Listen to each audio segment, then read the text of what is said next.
Declaration of Independence. But on June 16th, Virginia already seceded from the British monarchy. And there was a Virginia Declaration of Rights that was written by George Mason. Jefferson, obviously Mr. Jefferson wrote this. But Virginia, so much of the Virginia Declaration of Rights is in this document and also in the Bill of Rights, the freedom of religion, freedom of expression, and so forth. So we're celebrating all the colonies seceding, but just know Virginia was way ahead of them by 2 or 3 weeks, seceding from the British monarchy. On to you, General. Admiral. Captain. Declaration of Independence. In Congress, July 4th, 1776. Unanimous declaration of the 13 United States of America.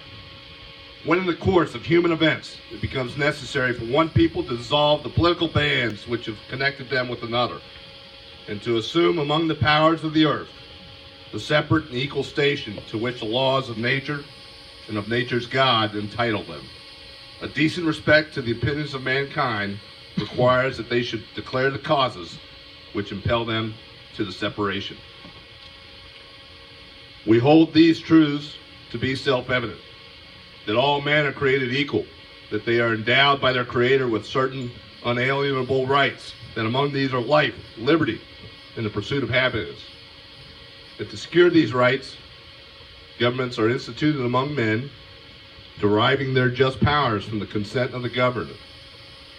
That whenever any form of government becomes destructive of these ends, it is the right of the people to alter or to abolish it, and to institute new government, laying its foundation on such principles and organizing its powers in such form as to them shall seem most likely to affect their safety and happiness.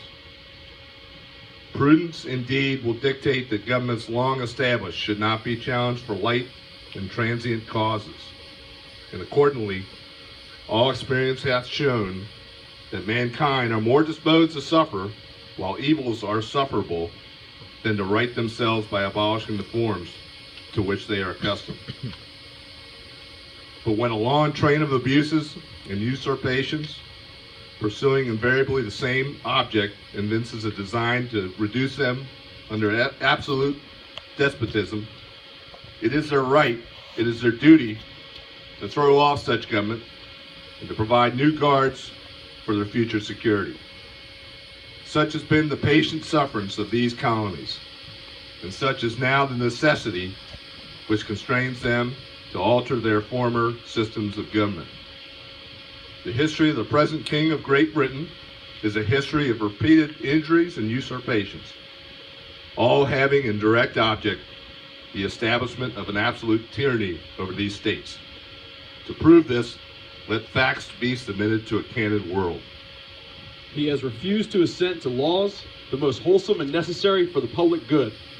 He has forbidden his governors to pass laws of immediate and pressing importance unless suspended in their operation till his assent should be obtained. And when so suspended, he has utterly neglected to attend to them. He has refused to pass other laws for the accommodation of large districts of people unless those people would relinquish their right to representation in the legislature, a right inestimable to them and formidable to tyrants only. He has called together legislative bodies at places unusual, uncomfortable, and distant from the depository of their public records, for the sole purpose of fatiguing them into compliance with his measures. He has dissolved representative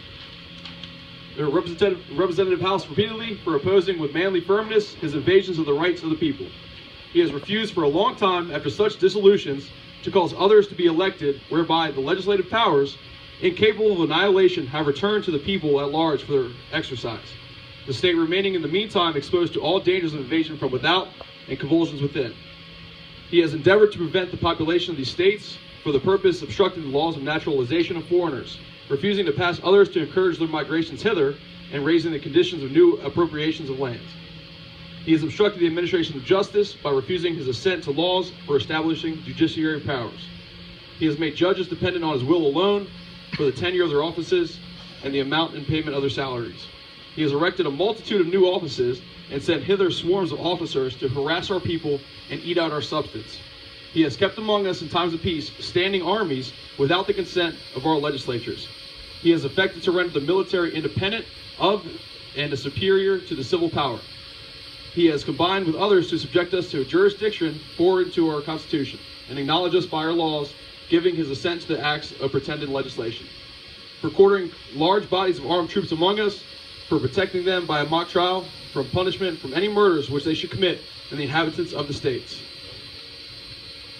For cutting off our trade with all parts of the world, for imposing taxes on us without our consent, for depriving us in many cases of the benefits by trial by jury, for transporting us beyond seas to be tried for pretended offenses, for abolishing the free system of English laws in neighboring province, establishing therein an arbitrary government, enlarging its boundaries so as to render it an example and fit instrument for introducing the same absolute rule into these colonies, for taking away our charters, abolishing our most valuable laws, and altering fundamentally the forms of our governments, for suspending our own legislatures and declaring themselves invested with the power to legislate for us in all cases whatsoever. He has abdicated government here by declaring us out of his protection and waging war against us. He has plundered our seas, ravaged our coasts, burned our towns, and destroyed the lives of our people.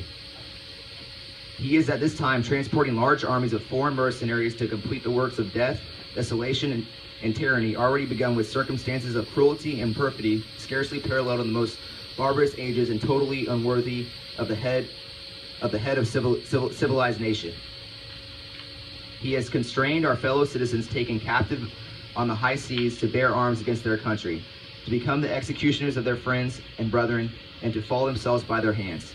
He has excited domestic insurrections amongst us and has endeavored to bring on the inhabitants of our frontiers the merciless Indian savages whose known rule of warfare is an undistinguished destruction of all ages, sexes, and conditions. In every stage of these oppressions, we have petitioned for redress in the most humble terms. Our repeated petitions have been answered only by repeated injury. A prince whose character is thus marked by every act which may define a tyrant is unfit to be a ruler of a free people. Nor have we been wanting in our attentions to our British brethren. We have warned them from time to time of attempts by their legislature to extend an unwarrantable jurisdiction over us.